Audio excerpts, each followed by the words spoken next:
guest tonight is one of the most beloved actors in the biz. His career, now in its sixth decade, has seen him star in films as individual as they are interesting. Jurassic Park, The Dish and Hunt for the Wilderpeople. He's now added author to his CV with his brand new memoir, Did I Ever Tell You This?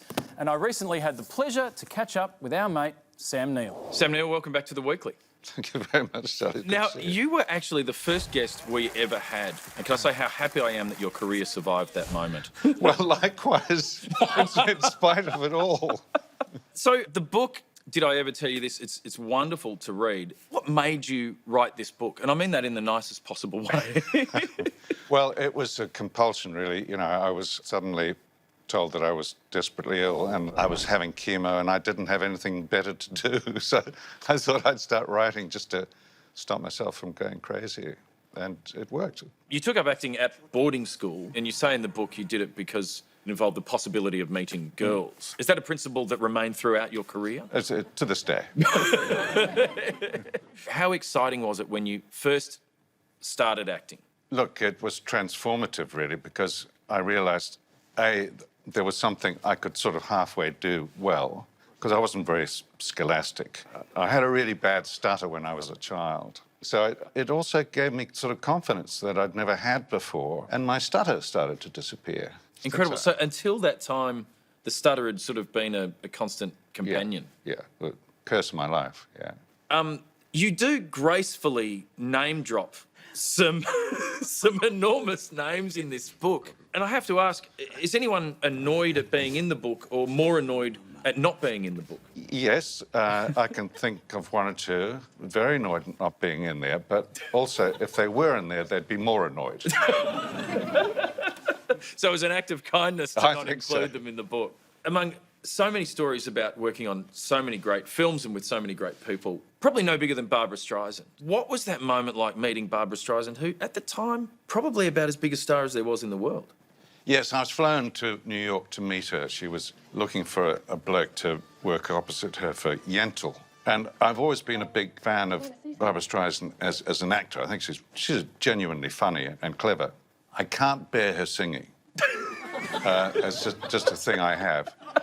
But there was a horrific few minutes. It was just her and me in this hotel suite. And there was a bit of a lull in the conversation. And I said, Barbara, are there any songs in the film? Do you sing at all? She said, sure. Do you want to hear them? I said, that'd be great. And she sang. She was as close as me as I am to you. Papa, can you hear me? At full bore. And I was only at the other end of the sofa with a frozen smile.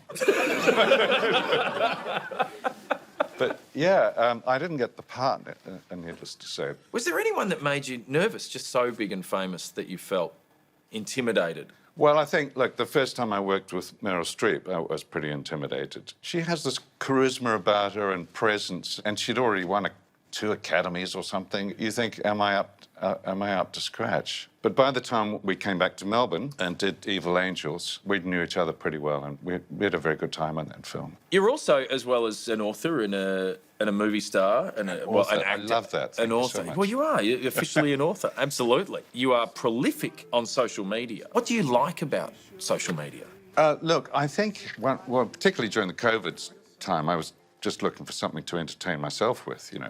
If I can have a bit of fun in this space, then maybe 1 or 2 other people might enjoy it too. Hugh and Hugo weaving in a bathtub is an image that stays with me forever after that. On social media, everyone's gotten to know the various animals that you share the winery with, many of whom are named after former colleagues and celebrities around the world. Is there one of your menagerie that you most relate to? Well, there are 2, really. One is my old pig. And, of course, my favourite duck, who was a very close friend, was Charlie Pickering. Hello, Charlie. And you were gracious enough when we first met to name a duck after me, and I was lucky enough to meet Charlie Pickering, the duck. Really wonderful duck, and fond of me, and you could pick up the duck and give him a cuddle, and he was gorgeous, and he died last winter, and I miss him terribly. And there are Charlie Pickering lookalikes, but they'll never, ever be another Charlie Pickering. That's very heartwarming to hear that. I know it's not about me personally, but I'll take it for the duck. So where's my duck? Well, we've got Charlie Pickering. Yeah, that's the one. Was your Charlie Pickering? Yeah. Oh, mate, I thought you were Rove. Sam, congratulations on the book. It is always great to catch up. Thank you so much Thank you for so coming much, Joe. Cheers. Pleasure.